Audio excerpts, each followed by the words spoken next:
Lowcountry Good is a community program that we have here at WHHI Television where we showcase people in our community who are do-gooders.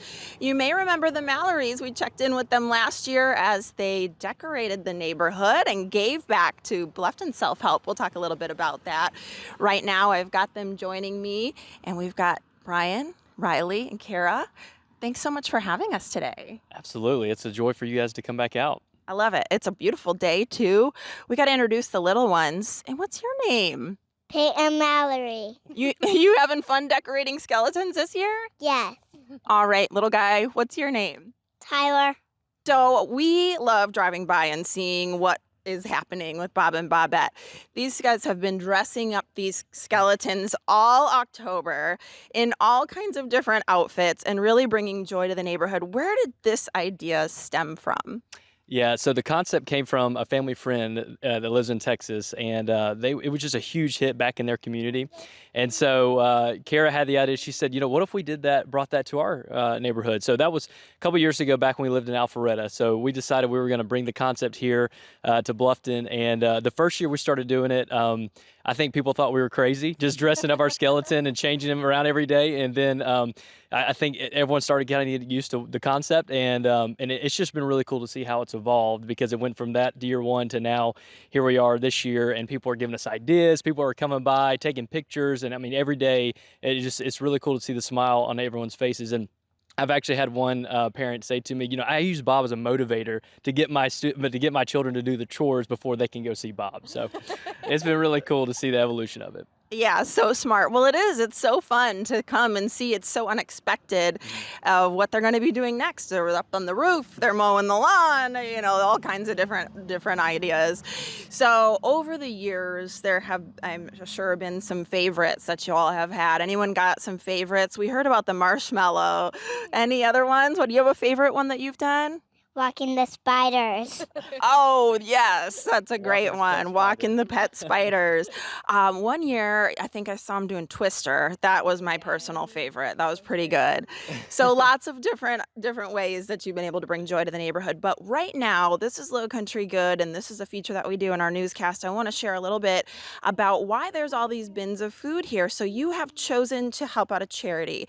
So last year, when we were here, you were in the midst of helping Bluffton Self-Help.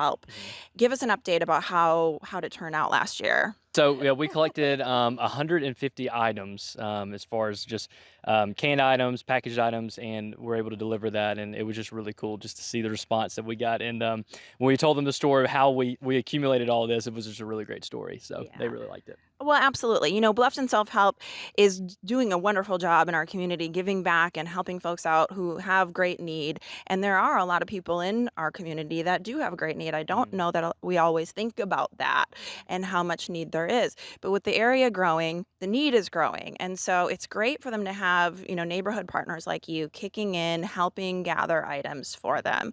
Let's talk a little bit about the organization, what their needs are this year, what they have going on, what you're collecting. Yeah, for sure. So like Brian said, last year we chose Bluffton Self-Help. We actually have a neighbor in the community who works at Bluffton Self-Help. So it just felt natural to keep it in the community. Right now they serve roughly 400 families who rely on Bluffton Self-Help every month just for basic groceries. And it takes anywhere between 10,000 to 12,000 goods to supply a family with groceries for a month. So when we donate, that allows Bluffton Self-Help to then use the financial resources to pick up some of those other goods, those perishable goods like milk and cheese. And then when we think towards the holidays, the turkey or the ham for the family. So as we're winding down Halloween season, we figured what better way to partner with this organization to prepare for Thanksgiving. That number increases up to 500 families who need assistance to have a Thanksgiving meal for their families. So they're needs, I have some notes from Bluffton Self-Help. Their biggest needs right now are cooking oils, canned chicken, condiments, flour, canned fruits, spaghetti sauce, black beans, rice, hearty soups, shampoo, and even deodorant. So we're hoping with our donations from the neighborhood, we threw it out there anywhere between, I think we started yesterday through Halloween night, so through tomorrow night. We asked for any of those types of items as well as other items that might help a family with Thanksgiving for people to stop by and donate. And I think Ryleigh has some statistics on where we're at right now. Okay, how's it going so far, Ryleigh? Right now, we have 172 items. That's cans, dry goods, and sauces. And our goal this year is roughly around 200. All right, well, this is so great to hear some of the things that y'all are doing. Great work this year. And thanks for sharing that list, Kara, because there are so many things on that list that you may not have even thought of. And I think it's wonderful to share with our community. And before we head out, anything that you wanted to add? Yeah, of course. Like Brian said, it's just really fun to watch the neighbors in Shell Hall come by every day and see the joy on their faces. And so we want to ripple that joy out into the community. So thank you, Shell Hall, for all of these amazing donations. We really appreciate you. And thank you, Bluffton Self-Help, for allowing us to partner alongside you. We are grateful that we get to help support these families within our community. Yeah, absolutely. Great work. If you'd like to donate to Bluffton Self-Help, head to the website, stop by, drop things off, and maybe somebody in your community will be stepping up and doing some of this great work as well. Also want to mention, if you would like to nominate a do-gooder in your community, go ahead and head to WHHI-TV /Lowcountry Good. And thank you so much for joining us. We'll head back to the desk.